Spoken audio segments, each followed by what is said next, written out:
Halo guys, balik lagi di YouTube channel gue Randy Petergaren. Jadi hari ini tuh gue ingin mengajak kalian untuk reparasi dari spare headlamp bekas yang di video sebelumnya gue udah ganti dengan yang baru. Walaupun memang merek aftermarket, yaitu merek Depot dari Taiwan, tapi bekasnya ini bawaan dari mobil tersebut ya masih ori, merek Koito. Sehingga sayang banget kalau misalkan gue buang atau dijual gitu aja dengan kondisi apa adanya.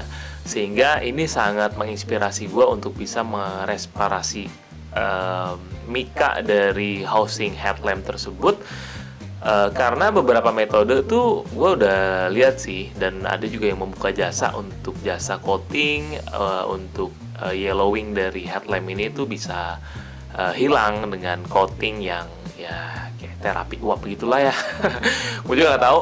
Sebenarnya metode ini tuh udah gue cukup pelajari cukup lama ya, mungkin 2 atau 3 tahun lalu.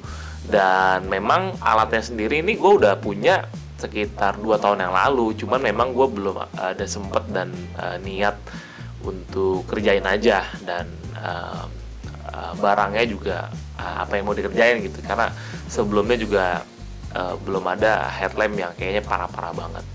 Sehingga setelah gue beli ini cukup proper, gue udah beli alatnya semua, bener-bener kayaknya udah bisa nih gue buka toko untuk poles headlamp mika yang udah menguning atau mungkin sudah kusam.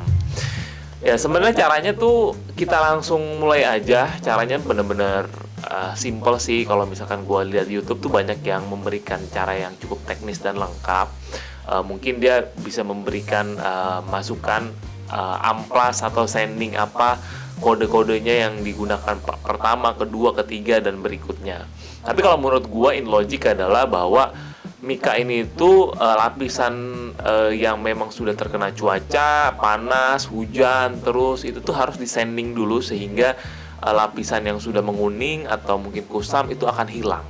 Ya, setelah disanding tentunya kita harus haluskan kembali seperti bawaan pabrik sehingga kita kupas lapisan per sekian mikron mili dari mika housing lampu tersebut.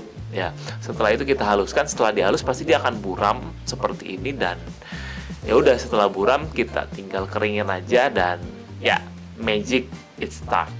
Jadi cairan ini gue nggak tahu ya, karena cairan ini juga bentuknya menggunakan bahasa China gitu, jadi gue belum bisa baca. Dan warnanya biru, dan kita tinggal tuang aja ke gelas dan corongnya, dan kita colokin kabelnya ke listrik. Nanti gelas tersebut akan memanas dan uapnya akan mengcoating dan akan melapisi mika dari headlamp housing tersebut, dan hasilnya sangat lumayan bagus. Walaupun retak rambut itu ternyata tidak hilang ya, karena beberapa gue tanya pemberi jasa untuk coating atau poles ulang atau cuci housing headlamp itu katanya retak-retak rambut katanya bisa hilang. Tapi gue nggak tahu, masih belum tahu caranya, atau mungkin gue agak salah caranya. Tapi overall setelah gue resparasi housing headlamp ini sih memang cukup berbeda dibandingkan yang sebelumnya.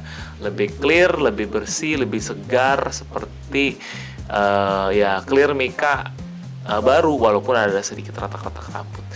Menurut gue cukup wajar, karena ya ini kan mika housing lampunya tuh udah umurnya dari 2001, artinya sudah 24 tahun, dan kena hujan panas, dan mobil ini pun jarak kilometernya udah hampir 200.000, dan ya cukup wajar lah ya. Jadi kalau misalkan kalian menggunakan jasa ini ya di beberapa media sosial atau online, itu mungkin beberapa penyedia jasanya menarikkan seharga 300.000 sampai 400.000 untuk satu pasang lampu ya, untuk di coating.